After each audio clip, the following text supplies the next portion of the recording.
I grow indoor plants and keep them around the house, whether by the kitchen window or out on the front porch. I have a variety of plants like lily, aloe vera, also flowers, and they all require care and attention. It's a hobby of mine, and because I don't own enough space, I just stick to indoor planting. I have a 16-year-old stepson, Sean, who loves to pull all kinds of pranks and has been trying some weird pranks on me lately. I don't mind it as long as he's happy, and also because nothing is too serious, just hiding my farming tools / replacing them with damaged ones and so on.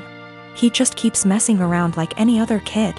Days ago he posted a FB video of him spraying cold water on me when I was sleeping. It was embarrassing since he shared it with family. I got mad at him and had him delete it despite him begging me to let him keep it. He kept sulking afterwards and had his mom try to convince me to let him repost the video, but I thought that was crazy request. Sean suddenly became friendly and asked if he could water my plants. I was glad he asked and gave him the watering can and told him to start with the plants in the kitchen. He was gone for a few minutes, then he got back and started watering all the plants in the house. Later in the evening I was cleaning my tools and there was a weird smell coming from the watering can. It smelled like bleach. I freaked out and checked my plants, and the same smell was coming from them. I confronted Sean and asked what he watered the plants with. He acted dumb and said nothing, but I found a bottle of bleach in his room, which made me lose my temper. He admitted watering my plants with bleach to get back at me for making him remove the video.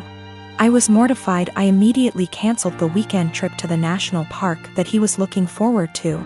He started crying, saying it was too much and he made a mistake in moment of clouded judgment. I refused to discuss it. My wife feels bad. Sean hasn't been eating well since I canceled the trip, but he damaged my plants and caused me hurt and pain. She thinks an apology was enough. He is a kid and made a mistake. She wanted me to let it go, but I said canceling the trip is his official punishment. I got called unreasonable and stubborn for this, and that I don't respect her as a parent too. Sean has this mentally that if he admits doing something wrong then he'll be forgiven. This isn't how it should be, but his mother thinks admitting to it and apologizing should be the end of it. I manage a team of employees in a very specialized industry. The employees are hired on 2-year contracts that are mostly automatically renewed. Salaries are fixed for the duration of the contract, but raises are negotiated at time of renewal. There are no non-competes. I have one employee, Sarah, who requested a meeting with me last week to discuss a possible raise. I informed her that it is a little early as her contract won't expire until Jan, and I would be happy to discuss it in November. She told me she would like to discuss it now as her current salary does not reflect the amount of work she is doing. So I set up a meeting with her on Friday and told her I will hear her out. To her credit, she gave well thought out presentation listing the average salary in her field, the extra responsibilities she had to take on, and the extra revenue she was able to generate, etc. In the end, she asked for a 19% raise to stay on. This was a substantial jump, but I thought she made some good points, and, with inflation being what it is, I can sell it to the managing partner that we are locking down a good employee for 2 more years. After the presentation, I told her I will just approve the raise and talk to the managing partner about starting her new contract early. Since the only things we are changing are the salary numbers, we can have the new contract ready for her to sign by Tuesday. She seemed very surprised that I did not try to negotiate and looked a little shell-shocked that the meeting was over so quickly. So anyways, I spent the entire weekend selling the raise to the partners and harassing legal to get the documents ready. However, when I gave her the documents to sign this morning, she asked for another meeting to discuss salary. She informed me that after doing more research over the weekend, her pay is still not reflective of all the work she is doing. At this point I got pretty annoyed and told her that we can discuss in 2 years. I thought that was the end of it, but after lunch she came to my office with 3 offers letters she received from our competitors. One in our city with a salary that is 2 to 3% higher, and 2 from other states that are 8 to 9% higher. She asks for the new salary to at least match the competitor in our city to stay. At this point I got very frustrated and told her that she is now free to work for our competitor, because her contract with us will not be renewed. She called me in and left crying, immediately telling all her coworkers that I fired her for asking for a raise, which obviously caused quite an uproar. My wife thinks that I am the Because I could have just said no. She probably had the other offers for a while and was never going to actually leave. She recommended that I offer her back the new contract. Anyways, I am contemplating going back to the office tomorrow and offering Sarah her new contract again. But I just felt like the relationship between us is ruined after this whole situation. Her currently contract is negotiated 2 years ago, which is why there is a discrepancy in pay with the current offers. There are also a lot of reasons for differences in salary even within the same city.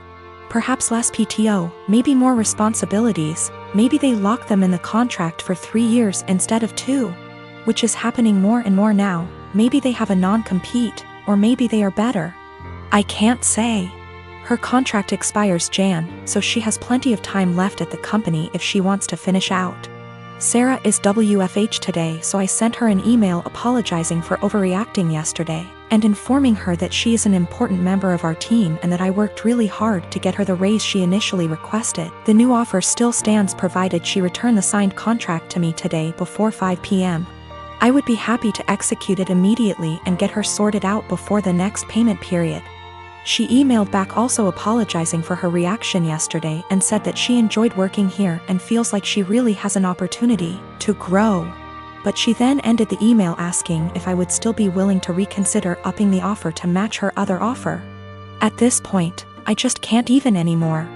I basically ignored her email, and at 5:01 p.m. with no signed contract from her, I sent an email to the managing partner I was talking to all weekend. Hope this email finds you well. I am writing to inform you that Sarah has elected to decline the new contract as it is written. She has informed me that she received an offer from our competitor with a salary of XXX. I have attached a scanned document of the offer letter with this email for your convenience. She has requested that we match that salary to retain her services as our current offer is insufficient. As of right now, her contract expires January 22nd. Please advise on the next steps. X and I had way too young. We're friendly co-parents. One big rule we share is if our daughter breaks something, she pays for it. Now, sis and I are the only grandkids. Aunt never married.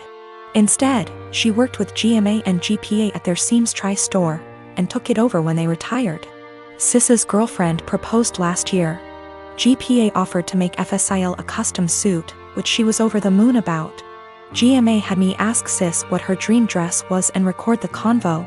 Sis, thinking it was just between us, told me in great detail what her dream dress was, though said it was way too expensive. So she would get something much cheaper.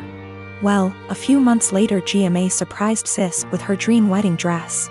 It FOT perfectly and everyone cried. Sadly, GMA recently passed away, which hit us all hard. Sis was devastated, but decided that the dress meant GMA would still be there with us at the wedding. The issue comes in with C. She's very large, much larger than Sis. 3 days ago, we decided to go visit Sis and see how she was doing. It was great, but then C asked if she could try on the dress. Sis politely said no. C made a face, but dropped it. Later, we decided to go grab dinner.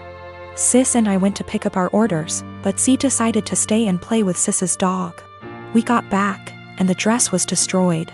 C had apparently tried to get it on, popping some seams, and got stuck. Instead of waiting for help, she cut her way out. The dress was hacked to bits. Sis was devastated and asked us to leave. I grounded C and called Aunt with some pictures, asking if it could be saved. She said there was no. She said she'd make a new one, but it wasn't the same. Then she dropped the bomb on me. GMA had hand-sewed most of the dress, used super expensive fabric, and put almost 500 hours in making that dress. Since it was the only family wedding we'd have. In total, the dress cost $12,000, give or take. C has about $15,000 saved from various jobs, as well as winning writing competitions. This was supposed to help her in college. I took her to the bank and set in motion transferring all the funds, since as her parent I still have control over it. $12,000 to Aunt to pay for the new dress. $3,000 to my sister's wedding, as an emotional distress tax. I explained exactly why this was happening to C, but she sobbed the entire time. asking what was she supposed to do for college and saying it wasn't her fault. I told her she could get a job if she didn't get a scholarship. And it was her fault for trying on the dress after she'd been told no, and for not waiting until we got back. A few popped seams could have been fixed. Hacking the dress to pieces couldn't. C told my ex, and while she agreed C was in the wrong after the full story, said I shouldn't have ruined her future for a free dress. I reminded her of our rule, and she still thinks I'm wrong. $3,000, that was to make up to my sister that C destroyed the last gift our dead grandma ever gave her. I consider that part of the price of destroying the dress, since even if Aunt remakes it, it's lost a great deal of its sentiment value. I pointed out how young we has her because I wanted to explain how a 31-year-old has a 16-year-old kid. I do not resent having her, she's the best thing I've ever done. I also brought up C's size because Sis has Crohn's disease and thus is very tiny. The dress was made her for size, and C is much larger than Sis. I love C as she is, but just holding the dress up, it was clear it wouldn't fit. The money was C's have fun at college money, not her college fund. My ex and I are paying for whatever scholarships don't. When she was asking what she would do for college, she was asking what did she do for fun and to buy things we didn't pay for. I got off the phone with my ex. I sent her the pictures, and she freaked. She apparently didn't believe me when I said it had been hacked apart, and believed it was just a few torn seams. She was pretty much on my side after. She told me that she spent the day badgering our daughter, asking her why she did what she did. And finally she cracked and said she was mad that grandma wasn't alive to make her a dress, and that it was unfair. My sister got a free beautiful dress as a reminder when my daughter got nothing. Despite the many things she was given after the funeral. She tried it on, took it off when the seams popped, and then in anger hacked it apart. If she couldn't have a dress from grandma, no one could. Her own words. Honestly, knowing she did it on purpose has just made things worse. The fact that she could be so. My boyfriend and I have been studying together at university, and while he is studying part-time, working part-time and engaging heavily in his amateur acting career, while I am studying full-time and working part-time, we share one subject at uni together. On top of this, he is trying to pick up another hobby while looking after his grandfather who is in his final stages, in a nursing home. As you can imagine, for the past 6 months he has very little time to cut out of his week to spend with me. None, in fact. I have been fine with this for the most part. I have been driving 45 minutes 3+// times a week to get to his house so we can steal a few hours together, but he doesn't have time to spare. This is an inconvenience I can live with. However, he has been asking me to do a lot of other things too. He has frustrated me multiple times with demands that I visit his grandfather, who does not recognize me, for 2 hours, which turns into 4.5 hours, or help him with a family matter, which lasts 5 hours or so. Every time this happens, he promises he will drive me home. And every time he says he doesn't have time anymore and I need to catch the train home, 1 hour plus walking. I have spoken to him about how this is unfairly affecting me, and he seems to take it on board, but just forgets again the next time he needs something. After forcing me to spend $600 plus on his best friend's destination wedding, the weekend before we both had 2 major exams due, he demands that we switch our exam times because he didn't spend enough time studying and he needed the extra day. I concede and he squanders his spare day sleeping because he needed it. I take my classes very seriously and I feel very over by his demands. I understand that family matters / best friends are important things, but he has eaten into hours and hours of my study time, and my grades are dropping. Not only that, but it's affecting my emotional health also. I have expressed to him that it is affecting me badly, but he tells me I'm being very unsympathetic and selfish. What's more is that I have about $10,000 in savings. He recently became aware of this and has demanded that I help him pay his bills because we're a team, he is broke.